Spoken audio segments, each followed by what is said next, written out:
I'm Melody. Welcome to Myanmar Today Review, and this is where we visit the top stories for this week from Myanmar Today.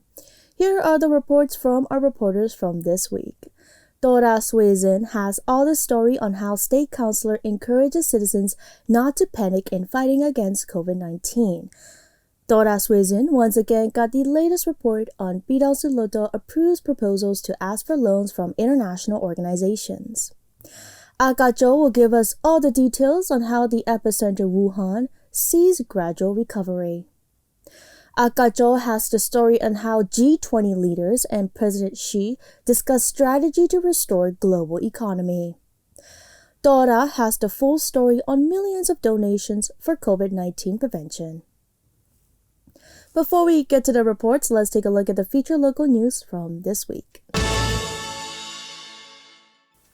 State Counsellor Aung San Suu Kyi, in her capacity as chairperson of the National Level Central Committee on Prevention, Control and Treatment of Coronavirus 2019, delivered the televised speech on the updated situation of the coronavirus infection in Myanmar. In her speech, the State Counsellor requested people not to panic, but to remain calm and follow the advice from the health authorities on COVID-19.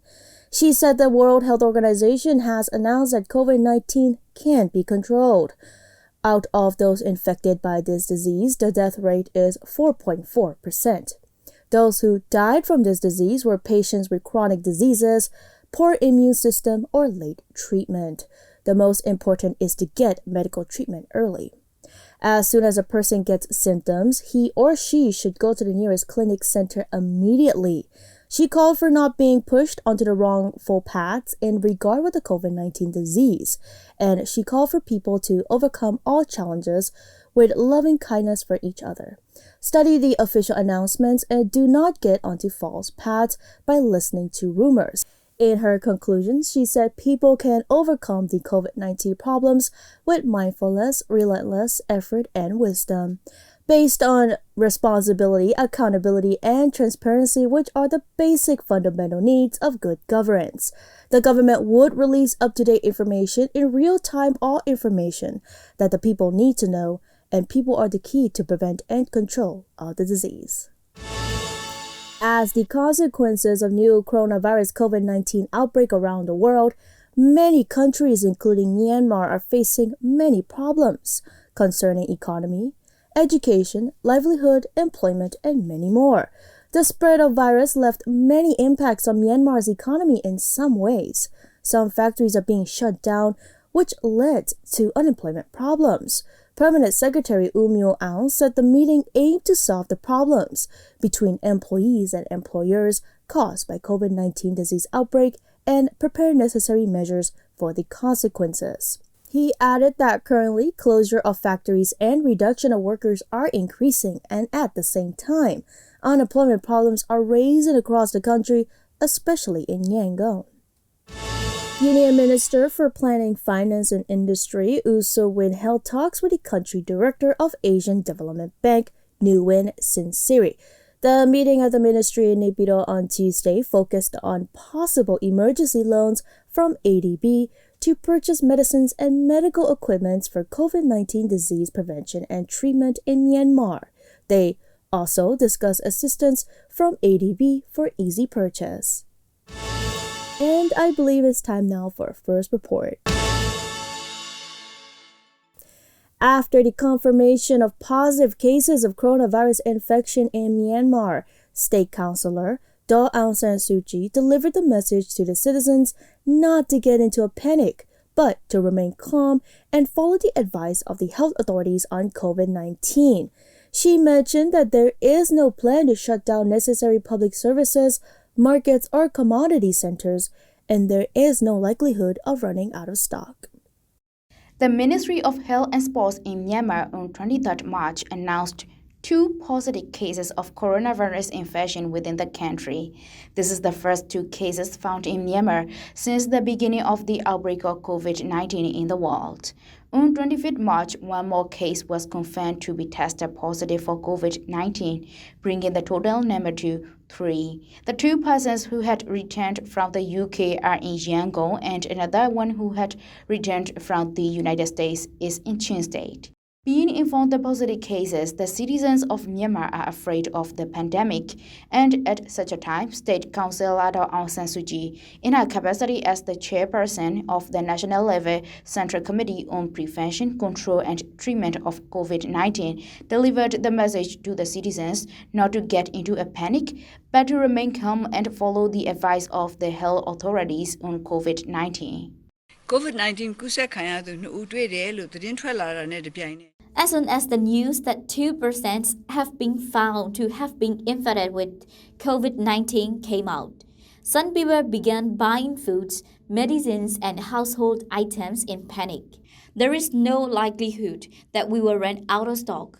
If you go into the crowd to buy these commodities, there is more likelihood that you will get the disease. People are the key to prevent the spread of this virus. The ability of the people to remain calm plays a pivotal role. I want to inform that the government has no plan to shut down necessary public services, markets, or commodity centers.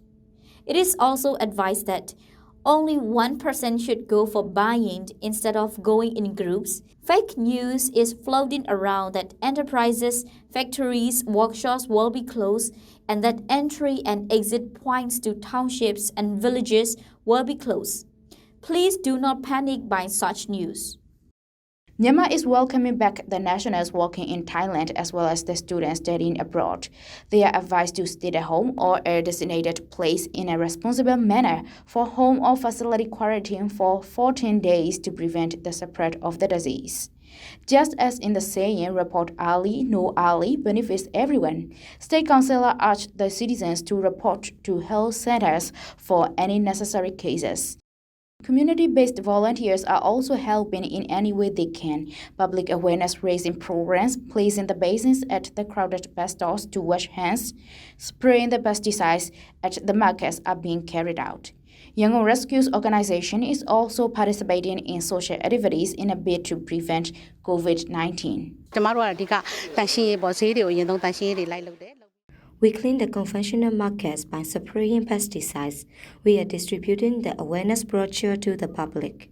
We are to raise public awareness program for the people not to be panicky and to prevent the infection by staying at home if possible. If you have to go out, please follow the health guideline. Keep your hands clean.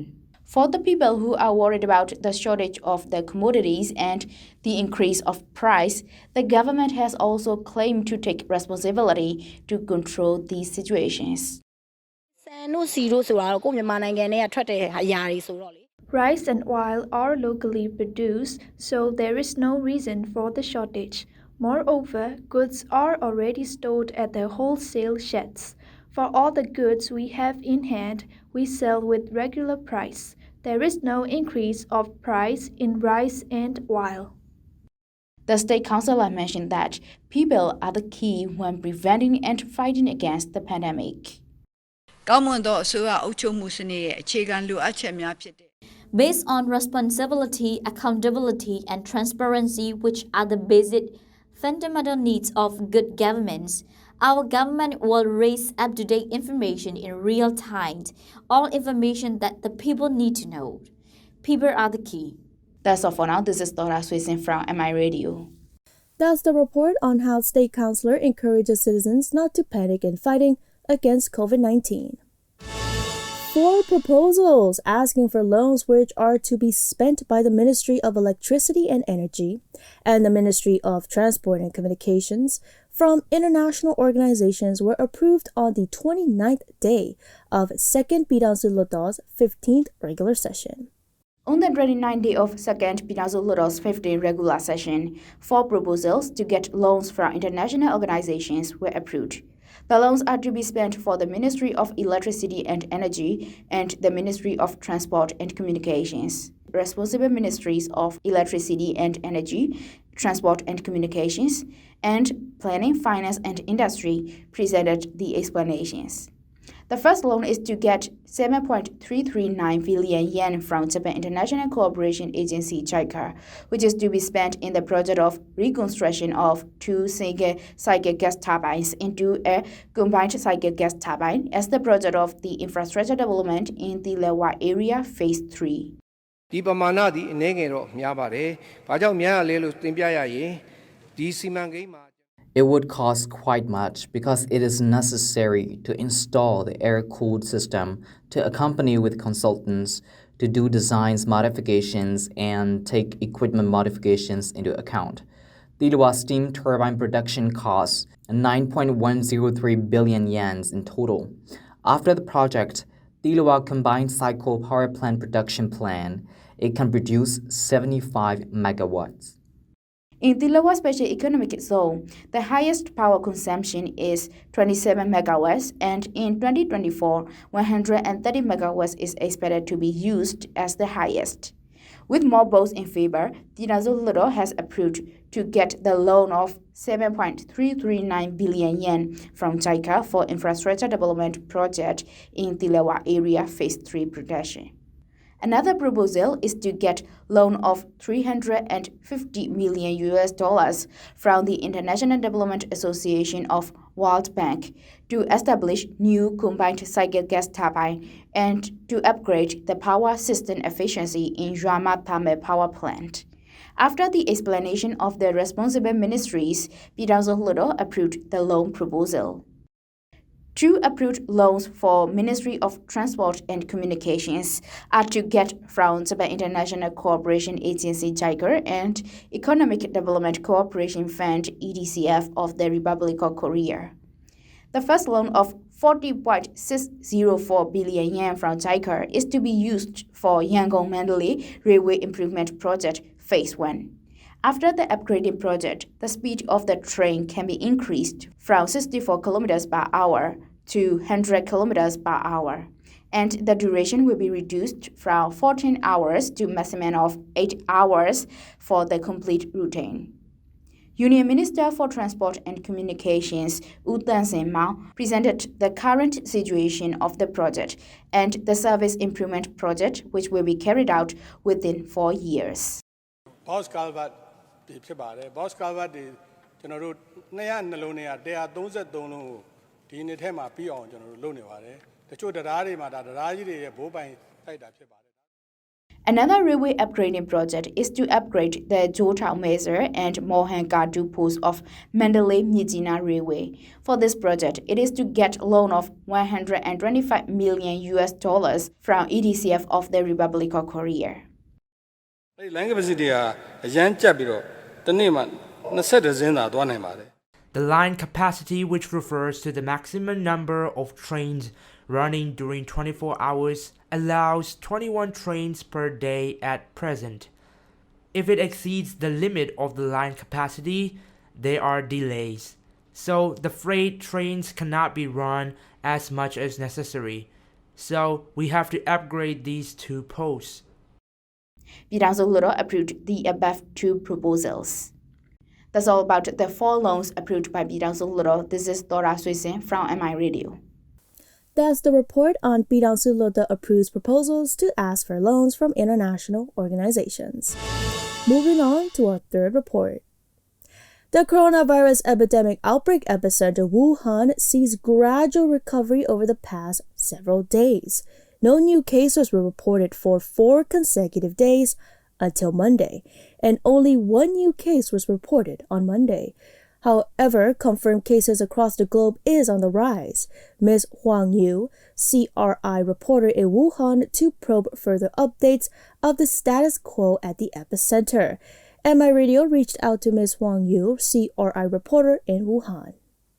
China has slowly recovered from the deadly pandemic COVID-19 with no new cases over the past several days. With Wuhan reporting 1 new COVID-19 case on Monday, the outbreak epicenter is slowly recovering. On the other hand, the world is struggling with confirmed cases now exceeding 330,000 globally. MI Radio reached out to Ms. Huang Yue, CRI reporter in Wuhan, to probe further updates of the status quo at the epicenter. As of Monday midnight, there were 4,200 patients hospitalized in Wuhan, including over 1,500 critically ill patients. 426 patients have been cured and discharged from hospitals on Monday. 7 new deaths were reported, and the death toll in Wuhan was 2,524 as of Monday.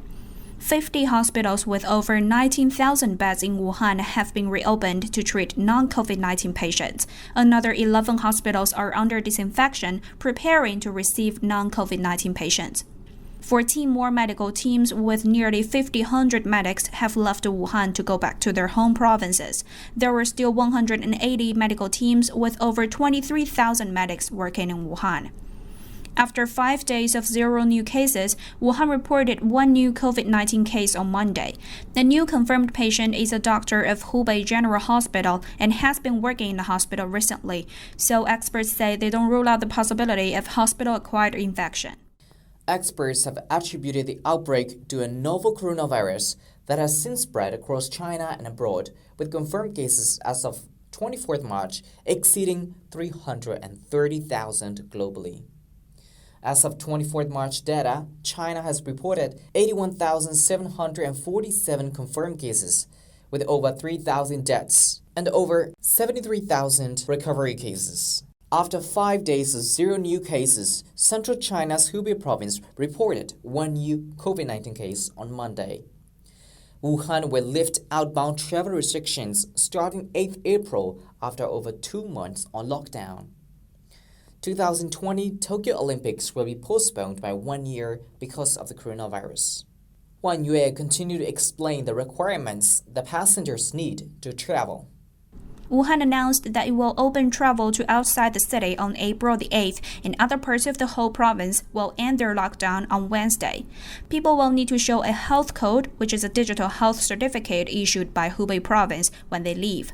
Starting on Wednesday, migrant workers in Wuhan who hold a green health code and wish to return to work outside the city could be transported in groups directly to their destinations after passing a nucleic acid test for novel coronavirus.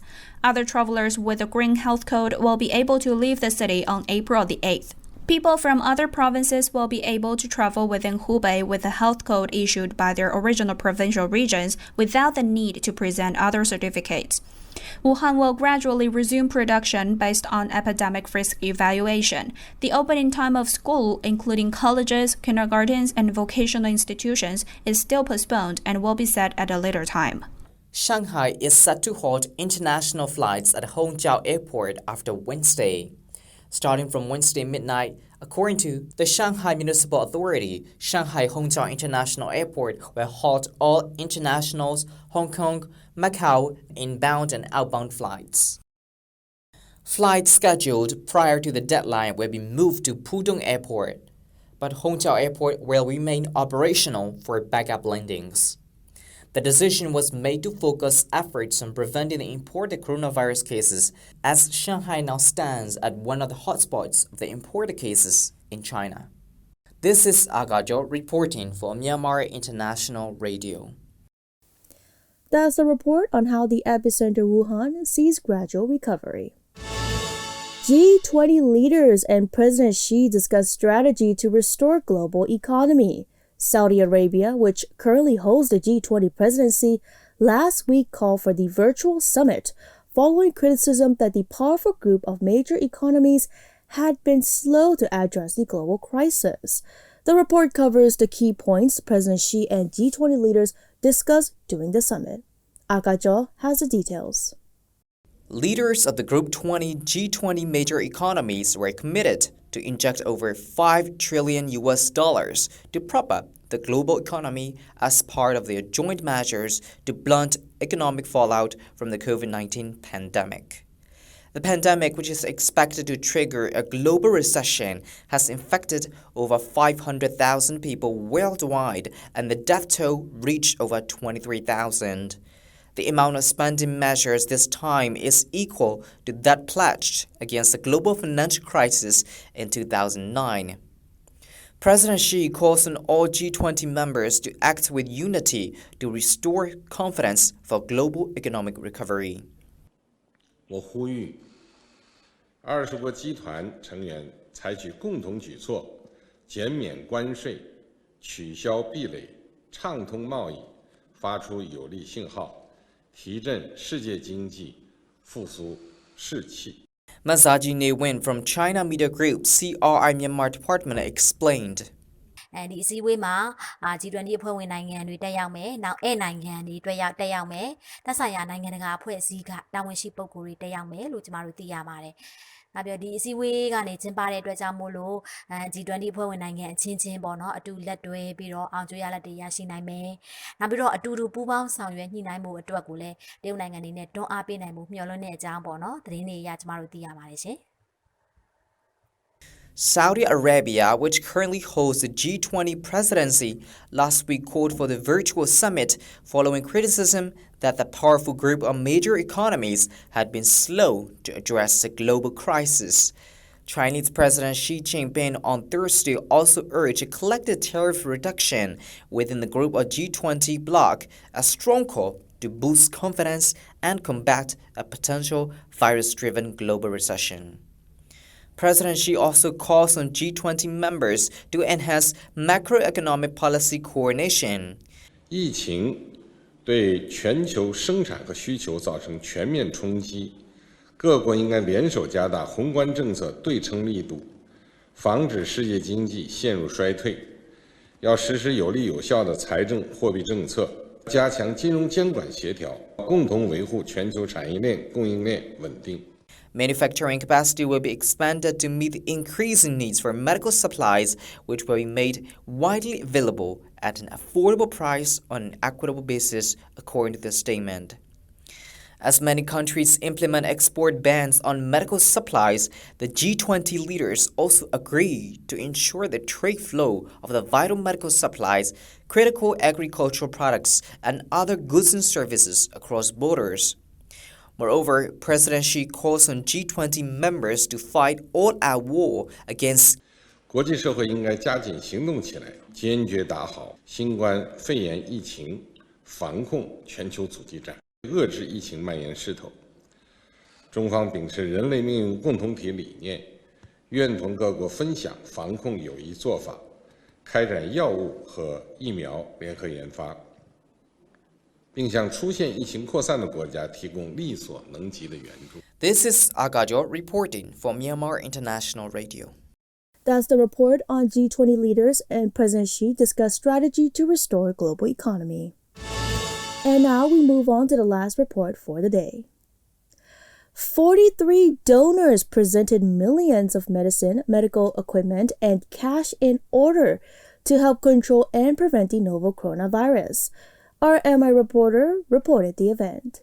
Hello everyone, this is your reporter Dora reporting you from MI Radio.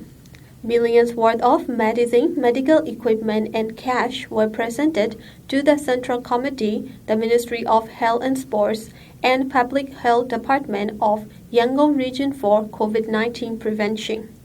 A total of over 1,080 million jacks, US dollar 24,400 and Singapore dollar 100,000 worth of cash and equipment were presented by 43 donors at the donation ceremony on 21st March. Union Minister for Health and Sports Dr. Myen Tui, Yangon Region Chief Minister U Pyo Min Thein, U Nyan Wei, Secretariat Member of the Central Executive Committee of the National League for Democracy (NLD), and the officials attended the ceremony and received the donations.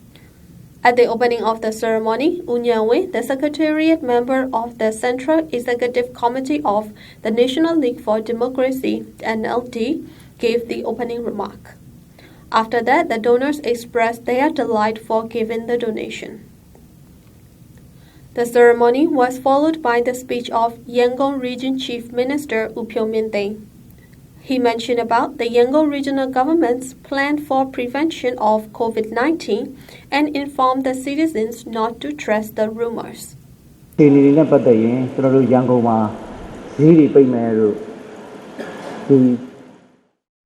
There were some rumors like the supermarkets and shopping centers to shut down in Yangon. I want to openly mention the media about the situation now. We still don't issue those close downs. We still only stop the event permits and the locked areas like karaoke room, cinemas, and the massage business where people can easily be infected.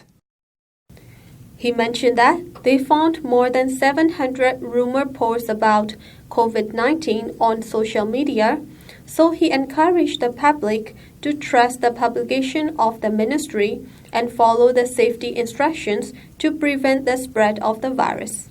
Upyominthe also mentioned that the Yangon regional government has already planned for preventive measures if the situations get worse.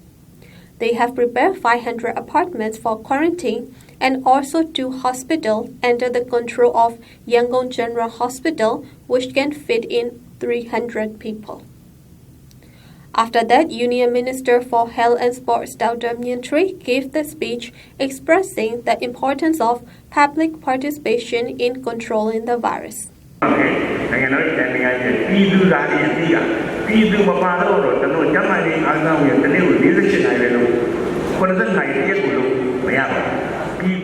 As our state councillor mentioned, people are the key.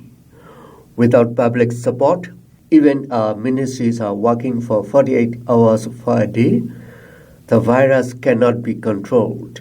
There is something that people should know. 80% of the people infected by this virus do not show symptoms or just a mild symptom like a little rise in body temperature. 15% are severe and 5% are dying state. He expressed that ministry dispatched the full delegation of authority to the state and regional department head who have expert knowledge on public health, so they can make the decision concerning public health on time and take the preventive measures instantly if any cases crop up. The minister mentioned that they need to make the preparations on time because people will suffer for 1 hour if the process are late for 1 hour. Later that, the ceremony continued to accept the donations and presented certificates of honor to the donors. One of the donors, Ujole, who is the CEO of CB Bank, mentioned about their participation of Corporate Social Responsibility (CSR). CB Bank အနေနဲ့ CSR ကဏ္ဍမှာကျွန်တော်တို့ဘာပဲဖြစ်ဖြစ်ကျွန်တော်တို့ငလင်လောက်တာပဲဖြစ်ဖြစ်ရည်ကြီးတာပဲဖြစ်ဖြစ်အများနဲ့ကျွန်တော်တို့ပတ်သက်ဆောင်ရွက်ရပါတယ်ဆောင်ရွက်နေပါတယ်အဲ့တော့ဒါကလည်း Our CB Bank has always been participating in CSR work in terms of floods, earthquakes and etc. This is also the time for participation. This is for our country and for our Myanmar citizens. I would like to mention all our citizens to listen to the safety tips published by the WHO and the Ministry of Health and Sports. He also mentioned that they will try their best to open all the bank's branches even in the worst situation in order to provide the services for Myanmar citizens. Okay, so that's all about the report now. This is your reporter Thoda reporting you from MI Radio, and see you again. That's the report on millions of donations for COVID-19 prevention. That's all the reports we have for you today. That's all with the news and reports on Myanmar Today Review. Tune in every Saturday on MITV at 8:30 p.m. for Myanmar Today Review. Stay safe, everyone. Until next time.